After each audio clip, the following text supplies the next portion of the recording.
Nepal is a country of highly diverse and rich geography, culture, and religions. With so much diversity in ethnicity, geography, and climate, it is no wonder that an eclectic range of cuisines have developed across the region.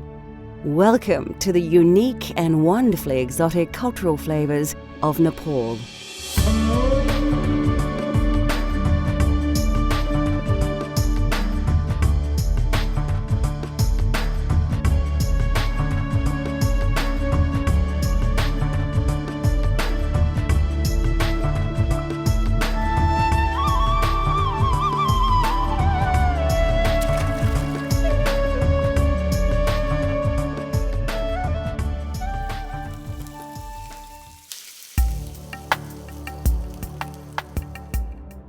Nepal is bordered by China to the north and India to the south.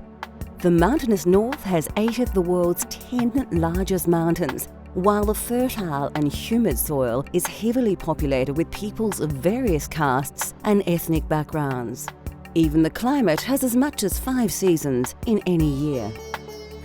Something lot from China, there's Sichuan pepper and there's something like that, and something lot from India. We got garam masala, garlic, and something is flavored on Nepalese flavor. Mustard and fenugreek seed. Long time our generation, Nepalese generation, they long time use fresh garlic, fresh mustard oil. They Nepalese on spice on recipe, something like that. Yeah. And it is no surprise that Nepalese people have taken many influences from their larger neighbours. However, there are still many flavours that have always been unique to Nepal. Even fresh mustard also we grow on the farm. You don't have to buy much from market. And that's why it's all oil and spice, all flavor is very strong and tasty. Yeah, that's why I think Nepali food is very nice. Yeah.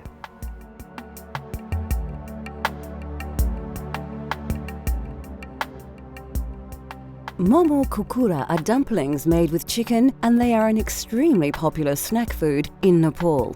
Some people eat or use for lunch, some people even dinner, and most of people use for snacks. Easy to eat, just buy. And over there, give more than 10 pieces, either 12 pieces, some restaurant, even 15 pieces. Quite very fresh and quite big pieces and big straw. That's why people just walking around, they buy and eat. Something fun. Yeah, that's why. Yeah.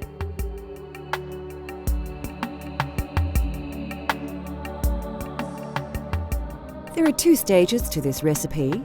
To make the filling, you need some freshly minced chicken, garlic, ginger, onions, and coriander.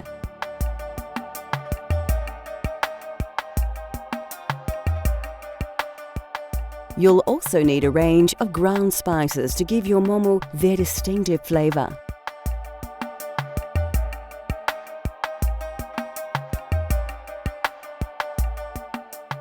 Finally, a few seasonings are added to make these Morris snacks even more mouth-watering. The dough for the momo wrappers is very easy to make and features just a few very common ingredients.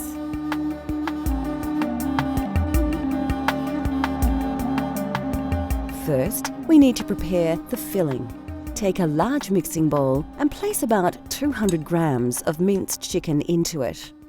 Put the bowl to one side and then peel and dice a large red onion. Put the onion into the bowl with the chicken. Next, take a bunch of fresh spring onions, remove their stalks, and then finely slice them like so. Again, add these to the mixing bowl along with the other ingredients. A teaspoon of fresh chopped coriander will add distinctive flavour to the mix. In order to bind the filling together, liberally pour about 3 tablespoons of cooking oil over the mixture. Season with a generous dash of salt and a teaspoon of soy sauce. Add 1 tablespoon of curry powder, half a teaspoon of turmeric, and a full teaspoon of ground cumin seeds. Other key ingredients of the filling include garlic and ginger pastes. You'll need about half a tablespoon of each. Now, mix the ingredients together well. Then cover and refrigerate while you make the dumpling wrappers. For this part of the recipe, you'll need about 200 grams of plain flour in another large mixing bowl. Slowly mix in a cup of water with your hands. Continue to knead the mixture until it begins to combine together to form a nice dough. You may need to do this for about 10 minutes before your dough is ready. Liberally sprinkle some flour onto your worktop and roll out the dough to a thickness of a few millimeters. Then, carefully pick up the dough and turn it over before rolling it again, this time until it's only 1 to 2 millimeters thick. Flour the top of the flattened dough and flip it over again. Now take an egg ring and cut out as many circles as you can. Remember to re-roll any excess dough and cut more circles. Now is the time to fill our beautiful momo dumplings. First, cover a plate with a little oil. This will prevent the dumplings from sticking. To fill, hold a wrapper in one hand and place a tablespoon of filling mixture onto it. With the other hand, bring all the edges to the center, making little pleats as you go. Pinch and twist the pleats to ensure the absolute closure of the stuffed dumpling. Place your dumplings onto the oil plate until you are ready to cook them. Fill a steamer with water and place it on your stove. Then oil the steamer rack well. This is important as it will prevent the dumplings from sticking. Place the dumplings into the steamer and allow a little space for them to expand during cooking. When your water is boiling, place the lid on the steamer rack and then place the dumplings over the boiling water for about 8 to 10 minutes. Serve your momos immediately on a plate with a generous serve of golbeda ko achar, which we will make shortly. They really are a mouth-watering and satisfying snack that's well worth the effort of making.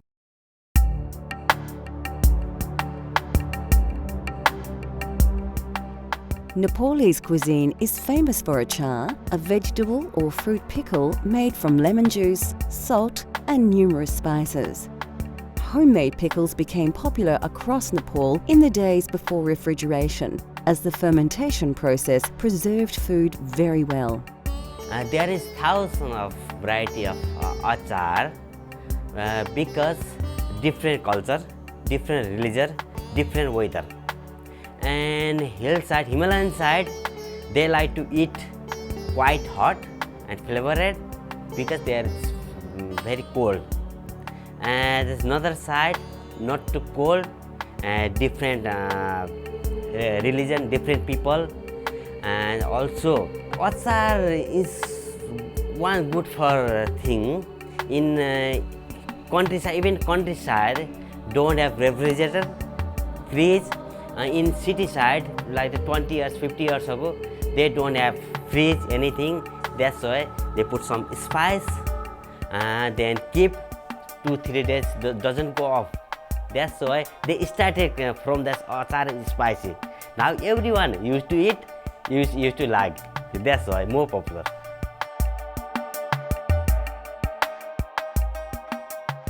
To make golbeda ko achar, you need some large ripe tomatoes, lots of garlic, and of course chili. You'll also need the juice of a lemon and a bunch of coriander. Spices such as chili powder and Nepalese timur will add an authentic flavour to your achar.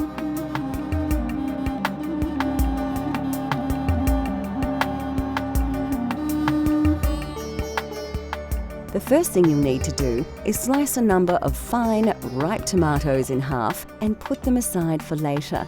You'll need to slice about 4 tomatoes in total. Next, take a small bunch of washed coriander and finely chop the leaves. Place the herbs into a small bowl.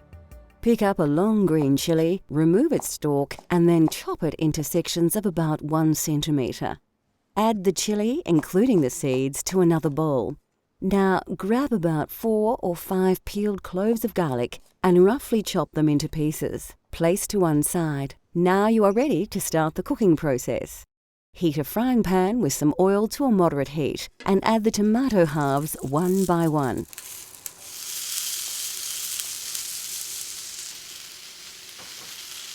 Allow them to cook a little before adding the chopped garlic. Next, add the green chili to the pan and mix the ingredients together.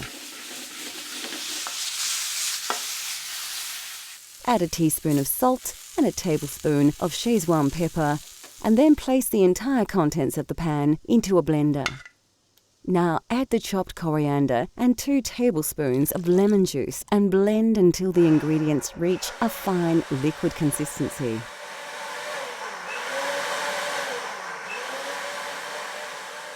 And that's it, a simple but very versatile tomato relish that is the taste of Nepal. It is best stored in an airtight container and served with any number of dishes as a tasty condiment. Coming up on Cultural Flavours, we discover the dish of the Nepali nation.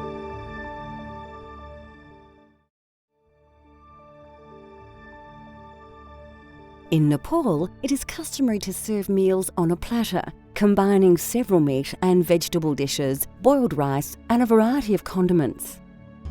In countryside in Nepal, most people don't use spoon. They use by hand. They eat by hand.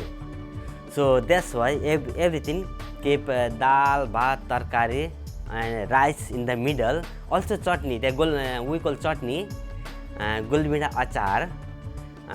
Indian in Hindi call chutney. We call gulbida achar, and tomato pickle actually, and it's yogurt, something like that.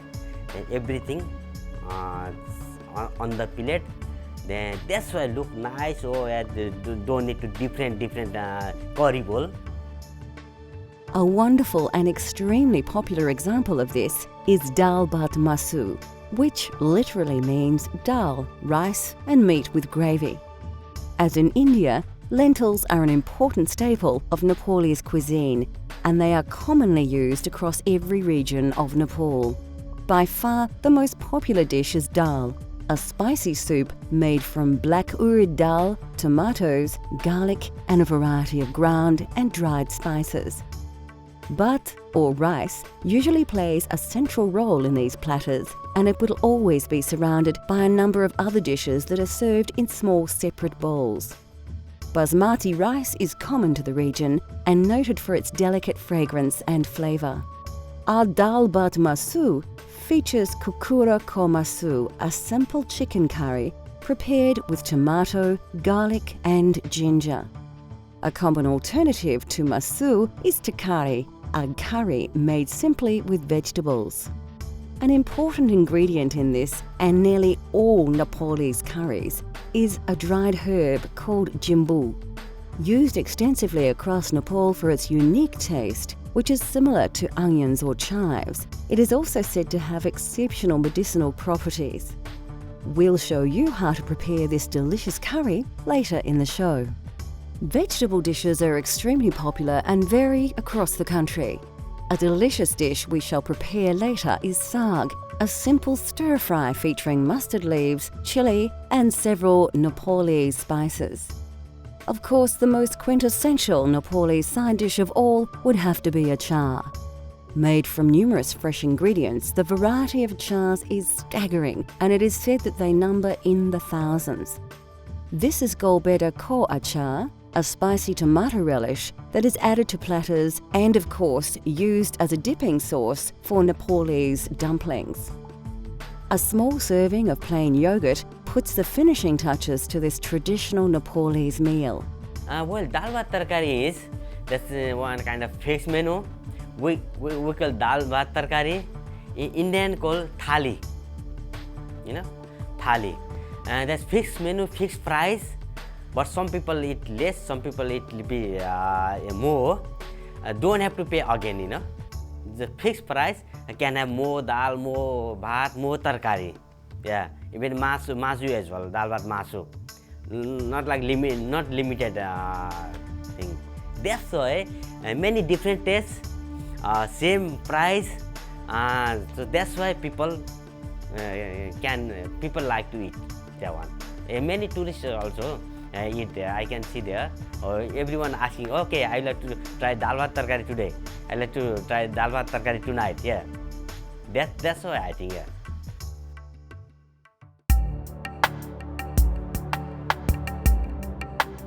Kokuro Komasu is a simple, slightly salty and lightly spiced Nepali curry made with tender pieces of chicken. The subtle flavours of this dish are very reminiscent of the foothills of the Himalaya. Well, kukrako masu is kukra is chicken, masu is meat. Meat is masu is everything, beef, pork, chicken, beef, everything. But most of people don't eat beef. Nepali people don't eat meat. That's why different religion, also different flavor, different spices. That's why people make and people eat different. Even in Kathmandu, Nepali people, they make meat achar, meat pickle. Nepali people, everything, even they pray or something, they must have meat item. Many things, you know.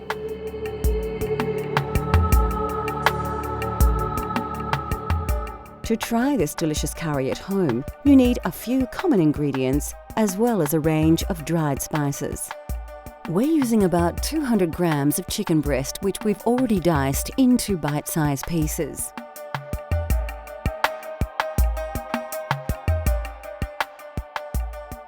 All of these spices should be available from your local supermarket, including Szechuan pepper, which has a slightly lemony flavour and is native to China. Of course, we're using mustard oil to give a truly authentic Nepali taste.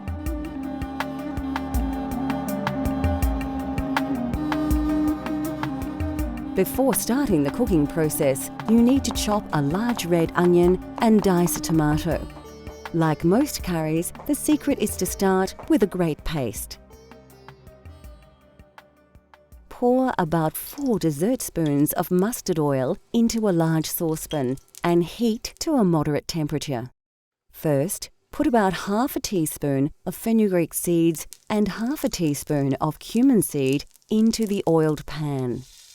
Quickly scoop 1 generous tablespoon of garlic and ginger paste and then add 1 red onion which has been finely chopped. Mix the ingredients well and cook until the onions brown. Take a good pinch of jimbu and a tablespoon of turmeric powder and add to the paste. To add a little liquid, add some chopped tomato. About 1 will do. Now for a few ground spices. You need to add a teaspoon of curry and chili powders, a generous tablespoon of crushed cumin seeds, and some ground Szechuan pepper. Finally, season with a large pinch of salt and then stir the paste very well, allowing the spices to release their exotic aroma. After about 3 or 4 minutes, your paste is ready and you can cook your chicken. Pour in about 200 grams of diced chicken breast and stir really well. We want to make sure that the meat is thoroughly coated with the curry paste. Then cook for another 3 or 4 minutes. Now turn the heat down low and let the curry simmer for about 4 minutes. Give your curry a good stir and then add about 2 tablespoons of coriander. At this stage, your curry sauce will be quite dry, so it's a good idea to add about 1 cup of water. Stir until cooked through, put the lid on the pan and allow to simmer until you are ready to eat. Kokuro Komasu is a tasty curry that is simple to prepare. It comes straight from the foothills of the Himalaya to your very own table for you to enjoy at home. This dish is best eaten with basmati rice or roti.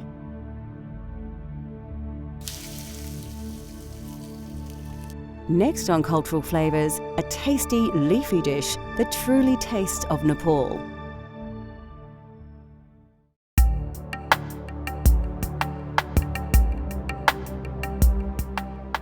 Commonly eaten across most of the Indian subcontinent, saag is a tasty curry dish made with either spinach, mustard leaves and various other greens. Mustard leaf is we call raiko saag.